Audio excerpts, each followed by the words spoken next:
ஆரம்பிக்கலாங்களா? கதையை எழுதி முடித்ததும் மீண்டும் அதை வாசித்தான். வாசித்து முடித்ததும் அங்கவீனமற்ற அழகான குழந்தையை பெற்ற தாய்க்கு ஏற்படுகின்ற பூரிப்பு அவனுக்கும் ஏற்பட்டது. பூரண திருப்தி அடைந்தவன் அதை யாரிடமாவது வாசித்து காட்ட வேண்டும் என்ற எண்ணம் ஏற்படவே இவளை திரும்பி பார்த்தான். குழந்தையை அணைத்தபடி சரிந்து ஒரு கழித்து படுத்திருந்த இவளின் முகத்தில் இருந்த கடுகடுப்பை பார்த்ததும் அந்த எண்ணத்தை கைவிட்டான். கதைக்கு தலைப்பிட வேண்டும். என்ன தலைப்பிடலாம்? குழந்தை பிறந்ததும் பெயர் வைப்பதில் பெற்றோர்களுக்கு ஏற்படுகின்ற சுகானுபவம் இப்போது இவனுக்கு. இவர்கள் வித்தியாசமானவர்கள். தலைப்பு அவ்வளவு பொருத்தமாயில்லை என்று எண்ணினான். இவளும் அவளும் சிச்சி சிச்சி, அவனும் இவளும் அவ்வளவு பொருத்தமாயில்லை. அதற்காக தலையை குடிந்தான் அவன். மின்னலாய் ஒரு தலைப்பு. தேனாக இனித்த தெய்வீக ராகங்கள். முழு திருப்தி இல்லை, இன்னும் கொஞ்சம் மாற்ற வேண்டும். தேனாய் இனித்த ஒரு தேவதை. இதுதான் பொருத்தமான தலைப்பு. தலைப்பை எழுதினான் திருப்தி. தேவதை நினைவில் வந்தாள். Oh my dear sweet Chandra, இப்போது நீ எங்கே? நீ இந்த பெருமூச்சு. மனைவி அசைந்து படுத்தாள். திரும்பி அவன் முகத்தை சுளித்து கொண்டான். இவள் பெண் வடிவம் கொண்ட பிசாசு. மனதில் ஒரு நெருடல். விளக்கை தனித்துவிட்டு வந்து படுத்து கொண்டான். தூக்கம் வருவதா இல்லை. இவனது அசைவில் மனைவி விழுத்திருக்க வேண்டும். இவன் அருகே வந்து படுத்து கொண்டாள். என்ன யோசிக்கிறீங்க அத்தான்? பகல் முழுவதும் அவனோடு சிடுசிடுத்தவள் இப்போது அன்பாக மிக மென்மையாக கேட்கிறாள். கவலைப்படாதீங்க அத்தான், கூடிய சீக்கிரம் திரும்பவும் வேலை கிடைச்சிடும். அன்போடு இவனது தலையை கோதுகிறாள். என் மேல கோவமா அத்தான்? இவன் பதில் சொல்லவில்லை. கவலையிலையும் விரக்தியிலையும் நான் ஏதாவது உங்களை பேசிடுறேன். அப்படி பேசினது தப்புன்னு எனக்கு இப்போ யோசிக்க என் மேலே எனக்கு கோபமா இருக்குது. கவலையில் இருக்கிற உங்களை மேலும் கவலைப்படுத்துகிறேனே அப்படிங்கிற ஆத்திரம் என் மேலேயே எனக்கு வருதத்தான் என்று இவள் மூக்கை உறிஞ்சினாள். இவன் இப்பொழுதும் வாய் திறக்கவில்லை. கண்ணை மூடியபடி மௌனமாக சிந்தனையில் ஆழ்ந்து போகிறான். இவன் இன்னும் அவளை நெருங்கி ஏதாவது ஆறுதல் சொல்ல மாட்டானா என்ற தாபத்துடன் அவனது மார்பு கேசங்களை தடவினான். இவளது இப்போதைய தேவை இவனுக்கு புரிகிறது. எனினும் புரியாத பாவனையில் கண்களை மூடியபடியே படுத்திருந்தான். இவள் விடுகின்ற பெருமூச்சு இவன் மனதை அரிக்கிறது. எனினும் பிடிவாதமாக கண்களை மூடியபடியே படுத்திருந்தான். அடுத்த சில நிமிடங்கள் மௌனத்தில் கரைகிறது. அந்த மௌனத்தில் இவள் மனதை அடக்க முடியாமல் விம்மி, அவன் ஒரு பொறுப்பான குடும்ப தலைவனா? இதைத்தான் அவனது மனைவி கேட்டாள். கடந்த 3 வருடங்களாக ஸ்ட்ரைக்கில் அவன் வேலை இழந்த நாள் தொட்டு தினமும் கேட்டுக்கொண்டேதான் இருக்கிறாள். ஒரு பொறுப்புள்ள கணவனாய் உங்களால் நடந்து கொள்ள முடியாதா? நீங்கள் உழைத்து கொட்டுகிற பிச்சை காசுல என்னத்தான் செய்ய முடியும்? இந்த லட்சணத்துல குடி வேறு. சிகரெட்டையாவது விடுங்க அப்படின்னு சொன்னா கேட்குறீங்களா என்று இவள் பேசுவாள். அவன் அதற்கெல்லாம் உசுமினதே கிடையாது. உங்களை கட்டி நான் என்ன சுகத்தை கண்டேன்? இவள் சத்தம் வைத்து கேட்கின்ற போதும் அவன் வாய் திறக்க மாட்டான். 4ஆம் திகதியில் பிறந்தவளோடு வாங்கி கொடுத்து வாங்கி கட்டிக்கொள்ள அவன் தயாராக இல்லை. அவனோ பேசாமல் இருக்கிறான். இவளோ குற்றப்பத்திரிகையை வாசித்து கொண்டே இருப்பாள். அதற்கும் அவன் பதில் சொல்ல மாட்டான். அளவுக்கு மிஞ்சி போனால் கொஞ்ச தூரம் அப்பால் போய்விடுவான். அவன் பதில் சொல்ல அவள் வாய்க்கட்ட அவனுக்கு வெறித்தனமான கோபம் வர கைகளை பாவிக்க வேண்டாம் வேண்டாம் அந்த தொல்லை. அப்படியான நேரங்களில் அவன் மனைவி, குழந்தை, அந்த புனிதமான உறவு எல்லாமே அர்த்தமில்லாதது போல அவனுக்கு தோன்றும். இதே இவன்தான் திருமணமான புதிதில் சொல்வான், குடும்பம் ஒரு கதம்பம்.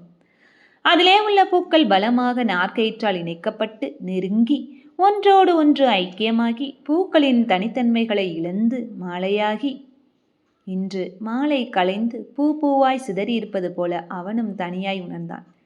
எது எப்படி இருந்தாலும் குழந்தையை அவனால் பிரிந்திருக்க முடியாது. இந்த உறவை, அதாவது இரத்த உறவை அறுத்தெறிவது என்பது அவ்வளவு சுலபமா என்ன? குழந்தைக்கு அதன் எதிர்காலம் நன்றாக அமைய அருகே ஒரு அம்மா என்றும் தேவை. வேறு எந்த அம்மா வந்தாலும் அது இந்த சொந்த அம்மாவை போலாகிவிட முடியாது என்று அவனுக்கு நன்றாகவே தெரியும். எனவே அவனால் மனைவியை பிரிந்து போக முடியாது. அப்படி பிரிந்து போக வேண்டும் என்று அவன் எப்போதும் நினைத்ததே கிடையாது. எனவேதான் குடும்ப தலைவனாக இருந்து கொண்டே இப்போது தனியாயிருக்கிறான். எது எப்படி இருந்தாலும் அது அப்படியே இருந்தது. அவனை பற்றியிருக்கும் பழக்கமும் விரக்தியும் ஒளிவதாயில்லை. இவள் அவனது அன்புக்கினியவள். இவளை கைப்பிடித்த நாளில் இப்படி இல்லை. இவள் இன்ப ஊற்றாய், இனிய தேனாய், பணிவிடைகள் செய்வதிலும் சரி, படுக்கை அறையிலும் சரி, பாசத்தை கொட்டுவதிலும் சரி ஒரு தேவதையாகத்தான் இருந்தாள். அவனும் ஒரு இனிய கணவனாய் இருந்து இல்லாலை என்னாலும் மகிழ்வித்தான். நீர்பாசன திணைக்களத்தில் லிகிதராக இருந்த அவனுக்கு மாதம் 700 ரூபாய் சம்பளம். 100 ரூபாய்க்கும் குறையாத ஓவர் டைம். ₹200 குறையாத கிம்பளம். அவன் கேட்காமலே தேடி வந்த அந்த நாட்களில் வீட்டிலிருந்த குதூகலம். ரொபியும் கையுமாக அவன் வீடு திரும்புகின்ற சம்பள நாட்களில் குழந்தையிடம் இருந்த குதூகலம். சுளையாக 1000 கொடுக்கின்ற போது மனைவியின் முகத்தில் தெரிகின்ற பிரகாசம். அந்த சமயத்தை பயன்படுத்தி அவன் இவளை செல்லமாய் கிள்ள, அவள் மெல்லமாய் சினுங்க, அந்த சினுங்களில்தான் எத்தனை அர்த்தங்கள். அந்த சொர்க்க வாழ்வெல்லாம் ஒரு ஜூலை மாதத்தோடு போக, 3 வருடங்களுக்கு முன்னர் அந்த ஜூலை மாதத்தில்தான் சம்பள உயர்வு கோரிய அரசு வேலை ஊழியர்கள் எல்லாருமே வேலை நிறுத்தம் செய்தார்கள். வேலைக்கு வராதவர்கள் வேலை இழந்தவர்களாகவே கருதப்படுவார்கள் என்று வானொலியிலும் பத்திரிகைகளிலும் ஆட்சியாளர்கள் அறிக்கை விடுத்தபோது அது வெறும் பூச்சாண்டி என்றுதான் அவன் நினைத்திருந்தான். பின்னர் வேலை பறிபோன போது கூட 2 மாதங்களில் வேலைக்கு சேர்த்துக் கொள்வார்கள் என்ற நம்பிக்கை அவனுக்கு இருந்தது. ஆனால் 3 வருடங்களாகிறது, இன்னும் இல்லை. தேர்தல் வந்தபோது, முடிந்த பின்னர் இப்போ கிடைக்கும் அப்போ கிடைக்கும் என்று ஆவலாய் எதிர்பார்த்து ஏமாந்து வேலை இழந்தவர்களுக்காக சக தொழிலாளர்கள் குரல் கொடுப்பார்கள், போராடுவார்கள் என்றெல்லாம் காத்திருந்து எல்லா எதிர்பார்ப்புகளும் புஸ்வானமாகி போக இவள் இப்பொழுதும் குத்தி காட்டுவாள். வேலைக்கு போகும்படி சொன்னேன், கேட்காம வேலை நிறுத்தம் செய்து போட்டு இப்போ இருந்து மாயிரும் நம்ம. அவள் குற்றம் சாட்டுகின்ற போதெல்லாம் அவனுக்கு கோபம் பீரிட்டு கொண்டு வரும். கஷ்டப்பட்டு அடக்கி கொள்வான் அவன். வேலை பறிபோன புதிதில் சிறு எதிர்பார்ப்புகள் கொஞ்ச நாட்கள் சும்மா இருந்தான் அவன். வாழ்க்கை பிரச்சனைகளின் பாரம் தாங்காமல் கொஞ்ச காலம் அவன் அனுபவித்த வேதனைகள் அப்பப்பா ஈடு சொல்லவே முடியாதவை. சீதனமாவது வாங்கி கொண்டு கல்யாணம் செய்திருந்தால் என்ற நப்பாசை முற்போக்கு எண்ணங்கள் கொண்ட எழுத்தாளனான அவனது அடி மனதையும் வேறுடவே செய்தது. முடிந்து போனதை நினைத்தாவது என்ன ஞானோதயம் பிறக்கும். அடுப்பில் உலையேற வேண்டுமே, கடன்காரர்களுக்கு பதில் சொல்ல வேண்டுமே. புடவை கடை தஞ்சம் கொடுத்தது. ₹1000 சம்பளம் எடுத்து அப்பொழுதும் கூட கைமாத்து வாங்குபவனுக்கு ₹400 எந்த மூளைக்கு?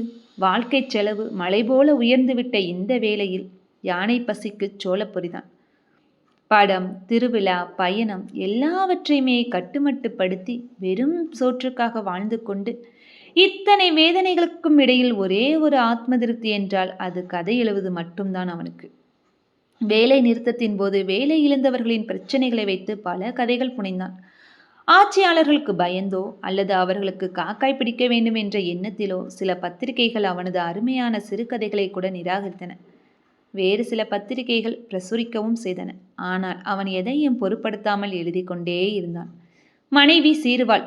கண்டதை இண்டத கதை கவிதைன்னு எழுதி பேப்பரு பேனாமை எல்லாத்தையும் செலவழிச்சிட்டு இருக்கீங்க, வேலை இல்லை உங்களுக்கு என்று இவள் சீருவாள்.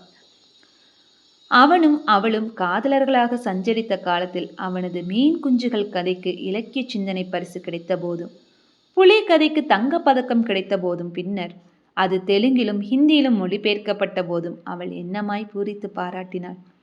இப்பொழுதும் அதை நினைக்கையில் உடலெங்கும் மின்சாரம் பாய்வது போல இன்ப ஊற்றாய் அவள். Oh my dear sweet Chandra. அப்போது அவளுக்கு 16 வயது, அவனுக்கு 20. இளமையின் முழு வார்ப்புகளாக அவர்கள் இருந்த காலம். அவள் அவனது வீட்டுக்கு எதிர் வீட்டில்தான் குடியிருந்தாள். தினமும் காலையில் அவள் பள்ளிக்கூடம் புறப்படுகின்ற நேரங்களில் அவன் ஜன்னல் அருகே அவள் வரவுக்காக காத்து நிற்பான். அவளது தரிசனத்திற்காக காத்து நிற்கின்ற அந்த கணங்கள் தான் எவ்வளவு இன்பமானவை. ஓ, அந்த காலங்கள் மீண்டும் வாராதா? இப்பொழுதும் கூட மனதின் பாரங்கள் எல்லாம் அந்த பரவசமான எண்ணங்களில் லேசாகி விடுவது போல. காலை 8 மணிக்கெல்லாம் அந்த தெரு கலகலப்பாகிவிடும். வெள்ளை யூனிஃபார்மில் அணி அணியாய் செல்லுகின்ற பாடசாலை மாணவிகள்.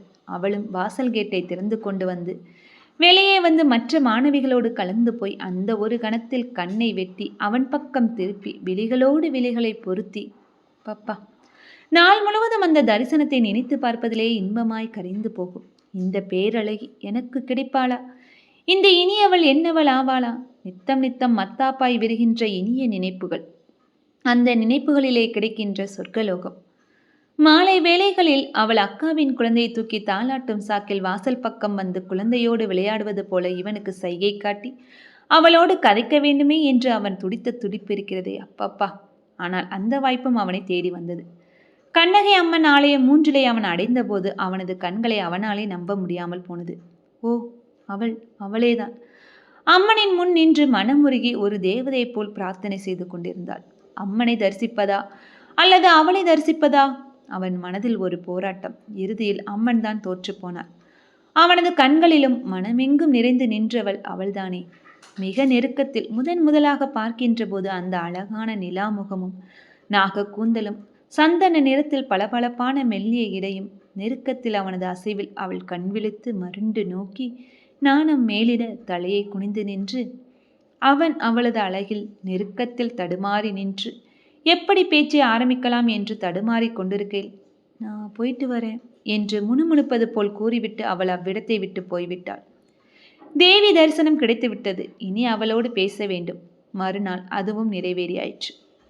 அவளது வீட்டில் வேறு யாரும் இல்லாத போது பார்வைகளை பரிமாறி அவள் சைகை மூலம் அவனை அழைத்தாள்.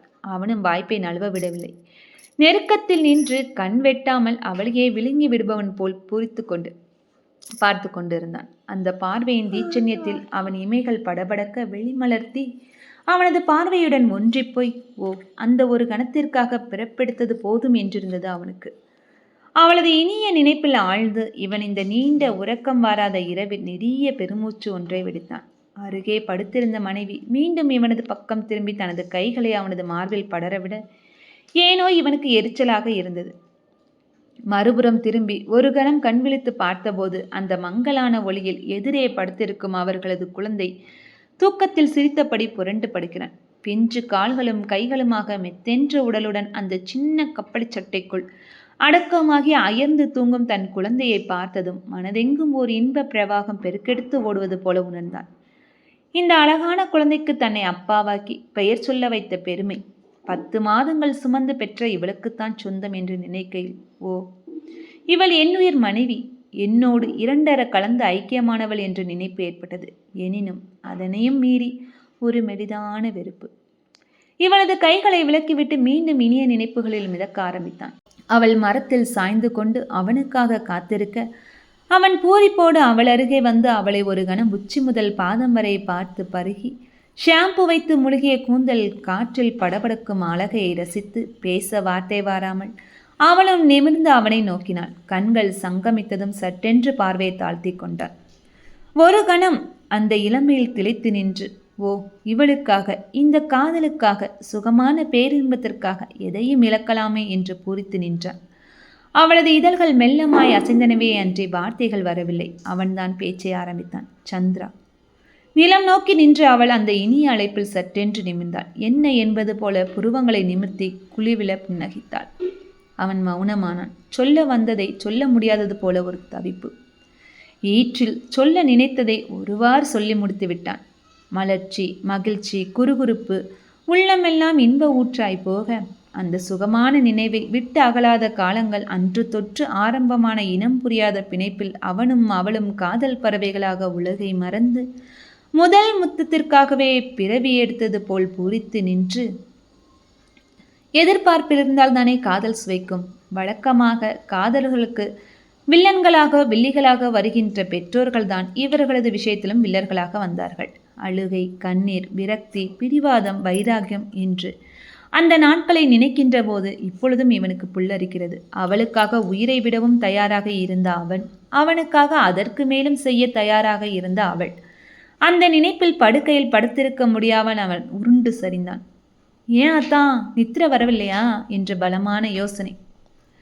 எனக்கு சொல்லக்கூடாதா என்ன யோசனை என்று மீண்டும் இவள் குறுக்கிடுகிறாள். அவன் பெருமூச்செறிகிறான். அவனது மனநிலை இவளுக்கு விபரீதமாகப்படுகிறது. யோசனையுடன் அவனை பார்க்கிறாள். அவன் இப்போது மல்லாந்து படுத்தபடி முகட்டை விரித்து கொண்டிருந்தான். அவன் வேறு யாரையாவது மனத்தில் நிறுத்தி தத்தளிக்கிறானோ? அந்த நினைப்பை தாங்கிக் கொள்ள முடியாமல் மனம் துடியாய் துடித்தது அவளுக்கு. படித்திருந்தபடியே அவனை பார்த்து இவள் கேட்டாள். இப்படியே யோசிச்சுக்கிட்டு படுக்க போறேலா? இல்லை காலைக்கு கடைக்கு போக வேண்டாமா? படுங்க சீக்கிரம் என்று சொன்னாள்.